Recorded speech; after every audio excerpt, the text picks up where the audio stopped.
One of the major differences between Christianity and every other religion is its central teaching that we can only be saved by grace. This is so counterintuitive. For most people, including many Christians, it makes no sense. Every other religion teaches essentially that we are saved by adhering to some kind of ethical code. Do unto others as you would have them do unto you. In short, by being good. Going against this tsunami of wider religious tradition, not to mention common sense, Christianity either has this all wrong, or it's revealing a truth, a deeper truth that no other worldview has grasped.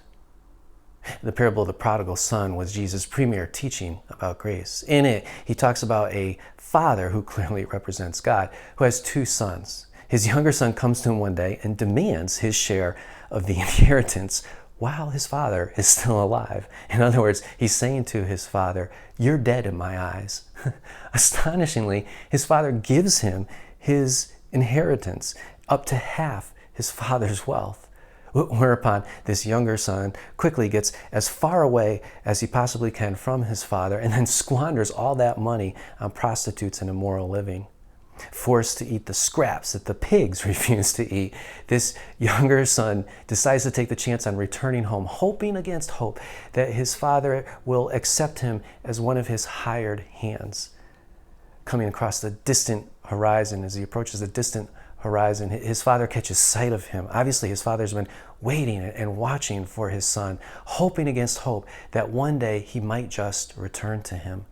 And then, in a move that would be shocking and scandalous for a gentleman of his stature in that day, not to mention shocking and scandalous for a father who's been so disrespectfully treated, a father especially who is supposed to represent God, he leaps to his feet and runs out to his son, embracing him and kissing him, and without giving his son a chance to apologize, he orders that his servants put a cloak around him, that he put a ring on his finger and shoes on his feet, all poignant symbols of sonship. In other words, in that instant, in that moment, the father has accepted him back, restored him to full sonship.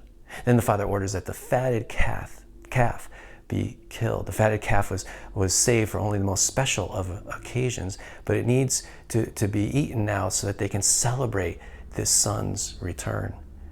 The older son is working diligently in the fields for his father. When he hears all this commotion and when he finds out what's going on, he's infuriated. He refuses to come into the party.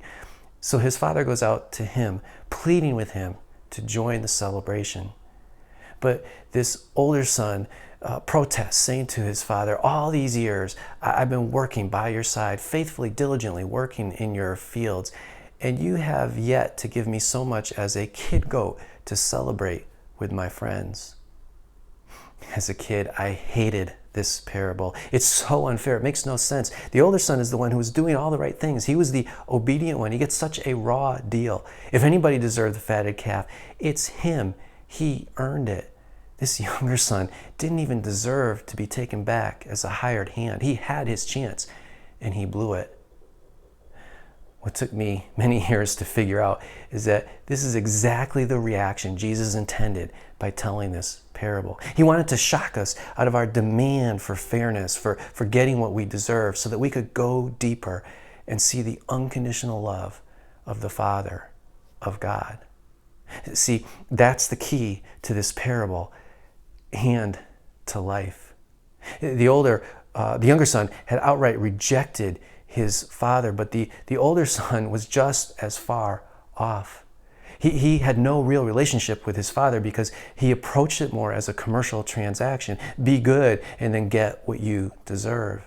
But by nature, love, true, unconditional love, is something that can't be earned. If you try to earn it, you ruin it. You turn it into something else, into a commercial transaction. That's not real love. It's conditional, and that's not love.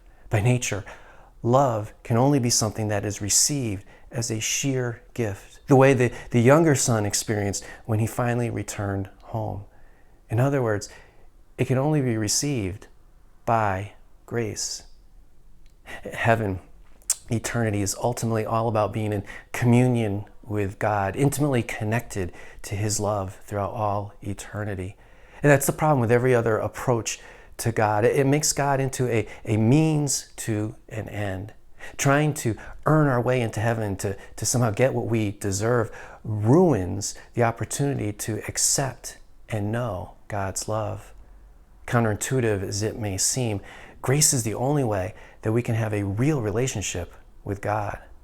Grace is the only way we can be saved.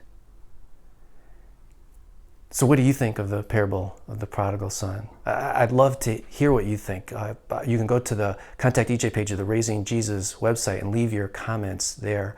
Also, please like our Facebook page and subscribe to our YouTube channel if you haven't had a chance to do so yet. Thank you again to all of you for the continued support you've given me for this ministry.